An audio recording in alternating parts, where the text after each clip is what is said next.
좋은 아침입니다. 예루살렘에서 이 마지막까지 진리를 대적하고 있는 바리새인들과 또 사두개인들 헤롯 당의 모습을 우리는 보고 있습니다. 결코 이런 사람이 되지 않기를 소원하는 마음으로 또 자신을 돌아보는 마음으로 말씀 앞에 서도록 합시다. 마가복음 12장 13절에서 27절 말씀입니다.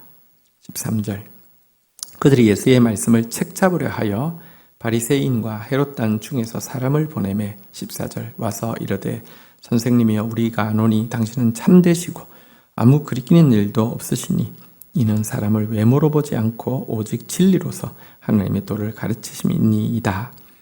가이사에게 세금을 바치는 것이 옳으니까 옳지 않으니까 15절 우리가 바치리이까 말리이까 한데 예수께서 그 외식함을 아시고 이르시되 어찌하여 나를 시험하느냐 데나리온 하나를 가져다가 내게 보이라 하시니.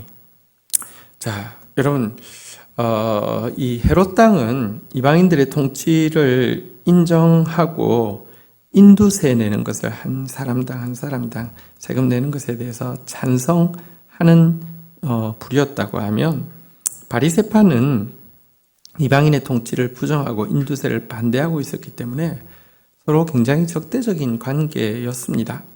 그런데요, 여기 보니까 바리새인과 헤롯 당이 함께 작당하여서 사람을 보내고 있습니다. 진리를 죽이는 일에는 둘이 온전히 하나가 되어 있었던 것입니다. 이렇게 해서 엄밀히 그들의 치령을 받고 온 이 사람은 마치 일반인인 척하면서 이렇게 예수님 앞에 나왔는데요, 예수님의 용기와 정직에 대해서 아첨하는 말을 합니다. 당신은 참되십니다. 아무도 거리끼는 일이 없으십니다. 사람을 외모로 보지 않고 진리로서 하나님의 도만 가르치십니다. 라고 이렇게 아첨을 해놓고는요, 질문을 하죠. 가이사에게 세금 바치는 게 옳습니까? 옳지 않습니까? 우리가 바치리까 말리까? 이렇게 물었습니다.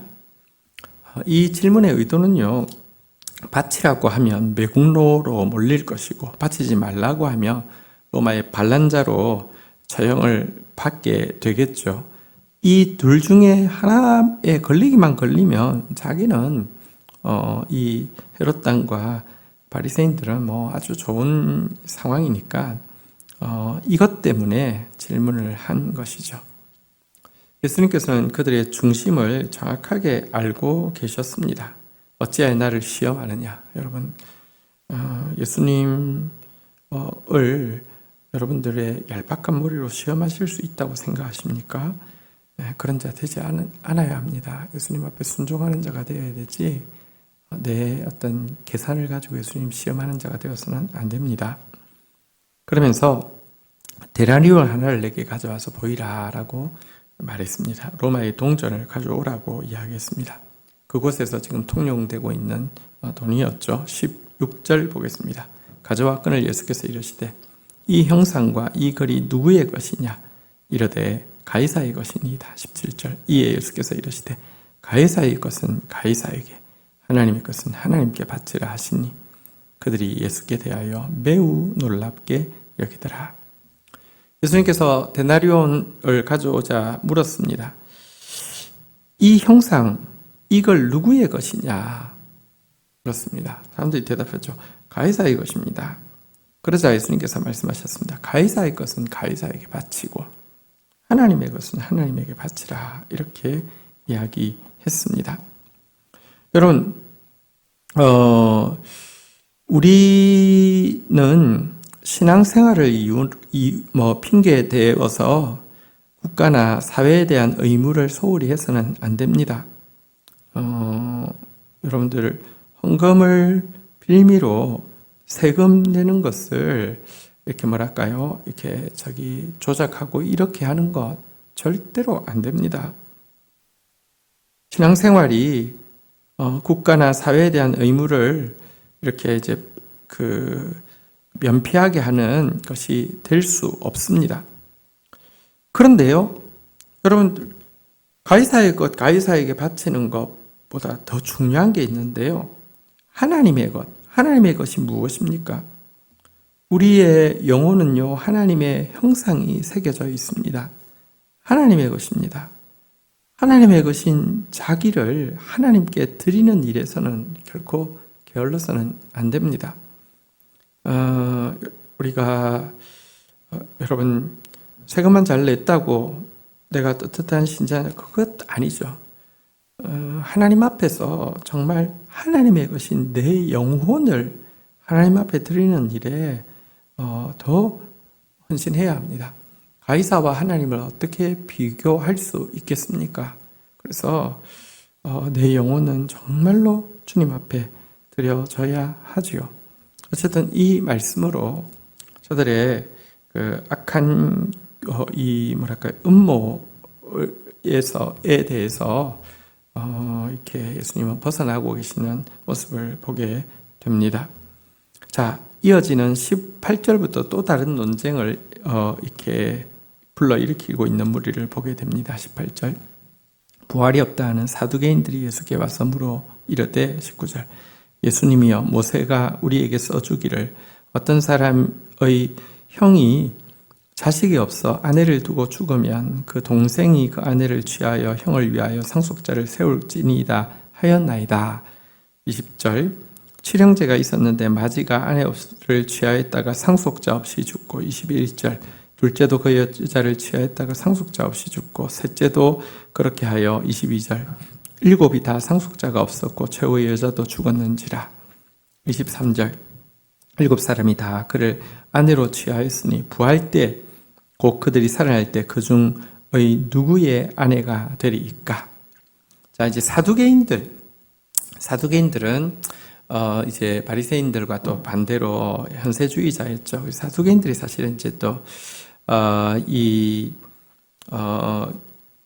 형식적으로는 종교 의식을 가지고 있지만 사실은 신앙의 많은 부분들에 대해서 이렇게 믿고 있지 않았죠. 그래서 이들은 부활에 대해서 특별히 믿지 않았습니다. 부활의 불합리성을 지적하기 위해서 모세의 율법에 이야기하는 형사 취수 제도에 대해서 언급하고 있습니다. 형이 죽으면 그 이제 과거에는 과부가 가장 이제 약자가 되고요.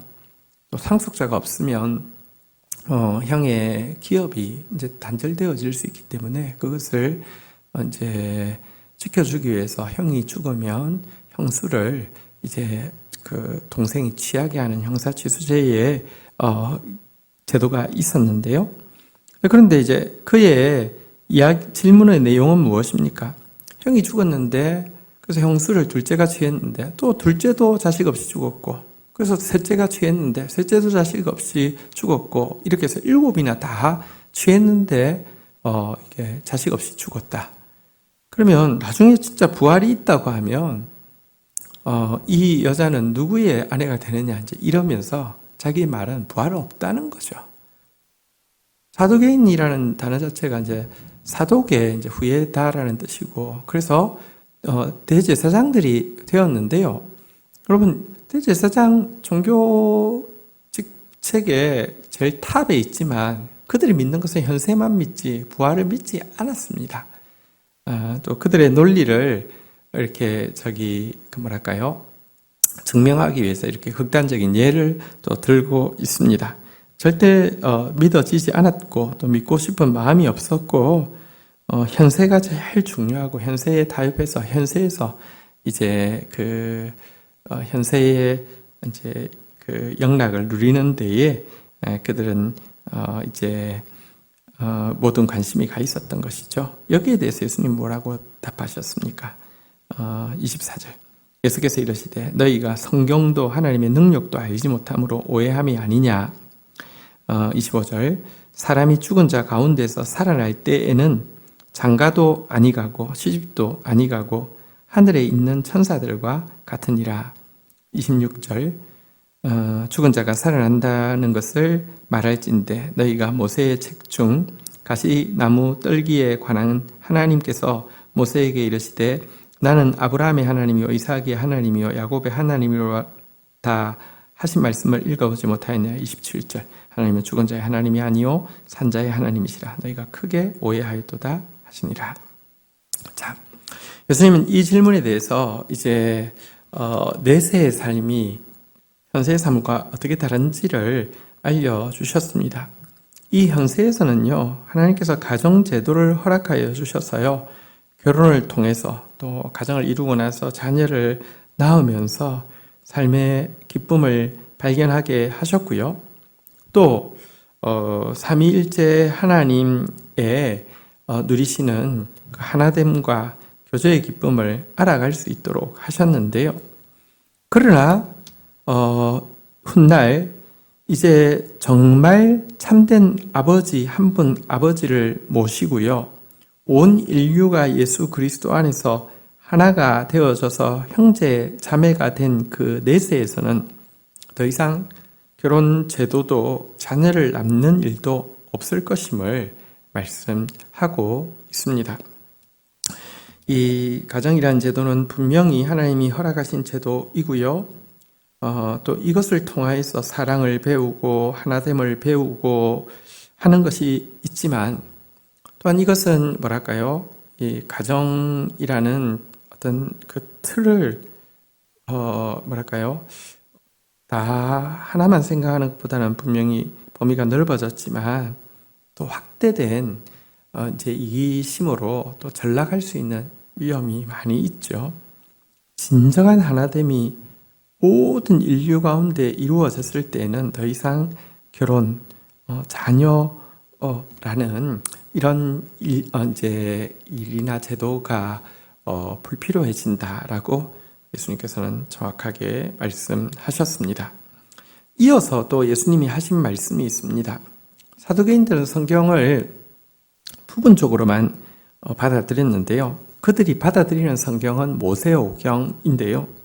모세오경에 나온 글을 인용해서 부활의 확실성을 증명하고 있습니다. 모세에게 가시떨기 나무 가운데서 이제 하나님께서 말씀하실 때에 나타나서 말씀하실 때 나는 아브라함의 하나님이고 또 이삭의 하나님이고 야곱의 하나님이다라고 말씀하신 것을 인용하고 있습니다. 여러분, 근데 사실 아브라함, 이삭, 야곱은 모세보다 훨씬 이전의 사람이잖아요. 그런데 지금 하나님은 내가 아브라함의 하나님이다, 이삭의 하나님이다, 야곱의 하나님이다 라고 하신 말씀의 뉘앙스는 지금 말씀하고 있는 그 시점에도 이들 아브라함, 이삭, 야곱이 살아있는 존재로 인정하신다는 의미를 가지고 있습니다. 그들은 죽어서 무로 돌아간 것이 아니라 부활의 영광에 동참하고 있었다라는 것을 이야기해 주는 것이죠. 이 때문에 하나님은 죽은 자의 하나님이 아니요 산자의 하나님이시다라고 말씀했습니다. 너희가 크게 오해하였도다라고 했는데요. 사실 인간은 믿고 싶은 대로 믿습니다. 현세가 커 보이면 내세가 없어야 맞는 것이 되고요.